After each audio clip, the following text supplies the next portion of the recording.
mi sbatte forte quest'amore. Se appoggi la testa al mio petto, sento quello che sbatte.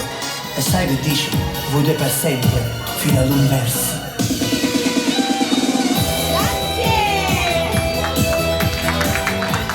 Grazie mille a tutti. Allora io voglio fare ancora un ringraziamento per il signor Pippo Anzo. Ovviamente facciamo un grande applauso per lui. Come state mangiando innanzitutto?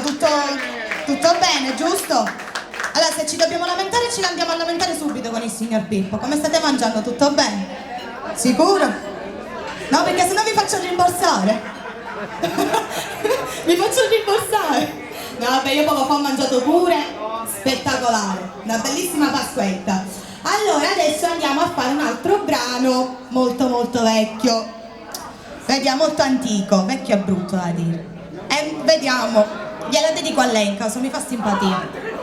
Mi fa troppa simpatia, gliela dedico a lei. Come si chiama? Come? Santino. Santino, di nome è defatto. Chi è la moglie? È santo?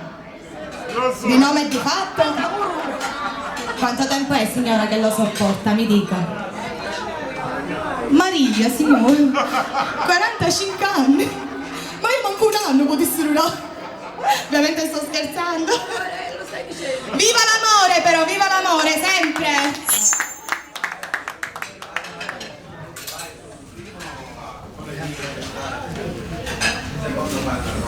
Ce la facciamo, Bastiano? Ragazzi, io faccio due cose. Bastiano, sì, vabbè, si chiama Simone, ma io lo chiamo Bastiano, non so il perché. Per questo vedete un pochino.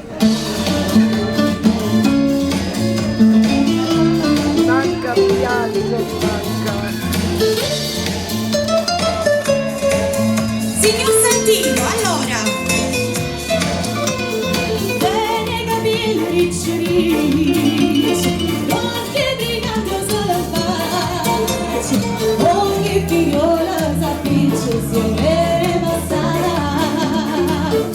Una sigaretta a mocchio, una mano linda sotto, e se ne va a smarcarsi per tutta la città.